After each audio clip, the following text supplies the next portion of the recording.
ಅಂದ್ರೆ ಈ ಕೈ ಬೆರಳು ಸಹ 3 ಬೆರಳು ಸಹ ಸಪರೇಟ್ ಆಗಿ ಬಿದ್ದಿತ್ತು. ಕಡಿಯುವ ಕಡಿಯಲಿಗೆ ಇಷ್ಟು ಕೈ ಇರ್ಲಿಲ್ಲ. ರಹಿಮನ್ನ ದೇಹವನ್ನು ಎತ್ತಾಕಿದ್ದು ನಾನೇ.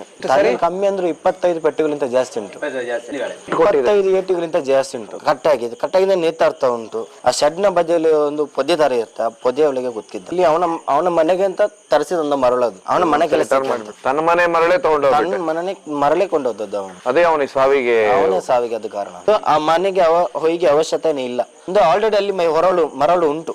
ಕೊನೆಯದಾಗಿ ಅಂದ್ರೆ ನನ್ನ ಇಡೀ ದೇಹದಲ್ಲಿ ಬ್ಲಡ್ ಇತ್ತು. ನಂಗೆನೆ ಹೆದರಿಕೆ ಇತ್ತು. ಅಂದ್ರೆ ಪೋಸ್ಟ್ ಮಾರ್ಟಮ್ ರಿಟಲ್ಲಿ 62 ಪೆಟ್ಟುಗಳು ಬಿದ್ದಿದೆ ಅಂತ ವರದಿಯಾಗಿದೆ. ಅದರ ಮೂಲವಾದಿ ಗಾಡಿ ಕೊಟ್ಟವನು ಯಾರು, ತಲವಾರು ಕೊಟ್ಟವನು ಯಾರು, ಅವರಿಗೆ ಊಟ ತಿಂಡಿ ಇದೆಲ್ಲ ಕೊಟ್ಟವನು ಯಾರು, ಎಲ್ಲ ಎಕ್ಸಿಡೆಂಟ್ ಆಗಿದೆ. 2 ಕಾಲಿಲ್ಲ ಅವರಿಗೆ. ಇದರಲ್ಲಿ ಇದು ಮಾಡಿ ಹೋಗುದು. ಪೂರಿ ಎಲ್ಲ ಗುತ್ತಲ್ಲಿ ಉಂಟಲ್ಲ, ದೈವದ್ದು ಜಾಗದ್ದು. ಮತ್ತೆ ಆ ಜಾಗ ಬಿಡುವುದಿಲ್ಲ ಅಷ್ಟೇ. ನಮ್ಮ ಕನ ನೀರು ಅಲ್ಲಿಗೆ ಬಿದ್ದಿದೆ, ಅವನದು ರಕ್ತ ಬಿದ್ದಿದೆ. ನಾನು ಹೇಳುದು ಅಷ್ಟೇ, ಬೇರೆ ಏನಿಲ್ಲ. ಘಟನೆ ನಡೆಯುವ